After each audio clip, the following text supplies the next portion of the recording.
Hi everyone, another movement game for you today. Now, this game is called Toy Shop at Midnight, and it's one of our favorite games to play because it's full of imagination. Movement games are awesome in Dance Class A because getting up and moving is a priority, and B, because it lets us use our imagination. So much of dance, like I tell my students, is yes, the technique, and yes, doing things properly, and yes, knowing all of your terminology and the moves that go with the words, but it's also acting. You're telling a story without using your voice. You have to use your face, your body, and everything to get your character across, get the story across. So, games like this are amazing. Now, we use this album all the time. It's called We Sing and Pretend. WEE, Sing and Pretend. And it is full of songs. It's got music that go along with animals, stuff like that. I love two of their songs in particular, and I'm going to talk about one of them today. It is the Toy Shop at Midnight song. It is one that kids ask for all the time. The premise is just that. All of the kids are toys. The toy maker goes home. It's midnight. There's no people around. And suddenly the toys come to life. And what is great about this song is that it has classical music that goes with each toy concept. Now, the number one thing, very honestly, that happens when I play this song with a new group of kids who haven't played it before, or a little bit younger of a group of kids, is that they get scared.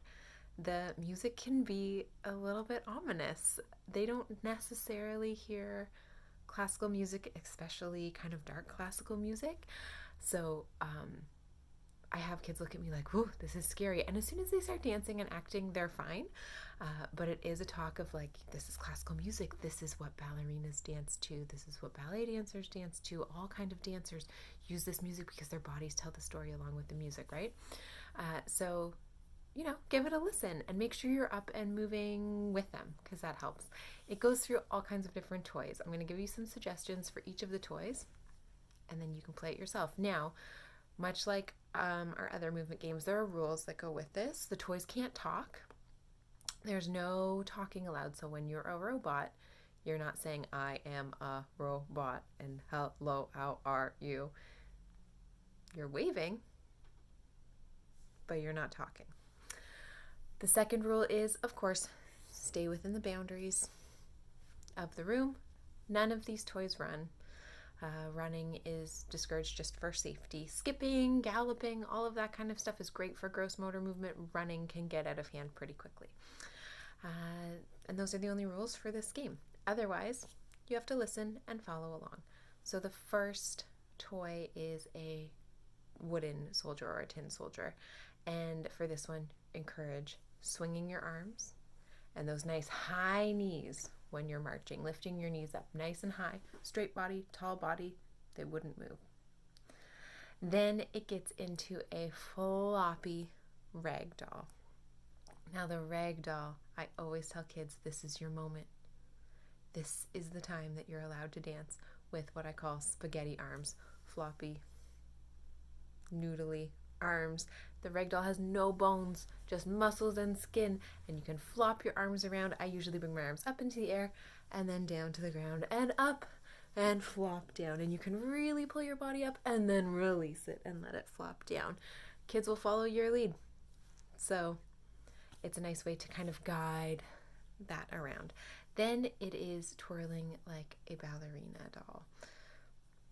Twirling is awesome. You can also encourage balancing, reaching, stretching, arabesques. We're going to go through some ballet moves in some future videos that'll hopefully give you ideas for this.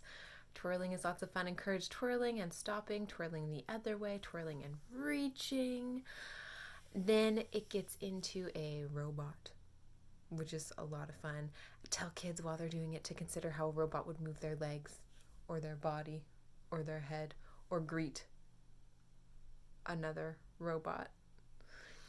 And the last one is the big clumsy teddy bear. And this one can also be tricky too, but what I've really channeled and what works kind of well in my studio, if you have seen our local National Ballet Nutcracker, the bears come out and dance in the first act, and they are big and clumsy because they have such big bellies and big heads and big arms. So they dance and they dance and they dance, and then they fall down on their tummies.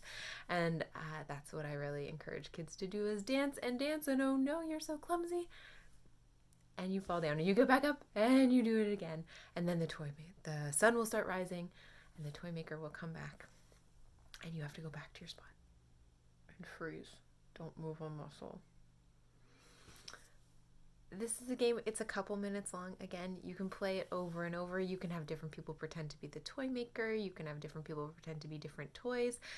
You can do audience and dancer, have kids watch, have kids play, take turns, all of that good stuff. You can play it in the morning, you can play it at night. It's an awesome game to add to your arsenal.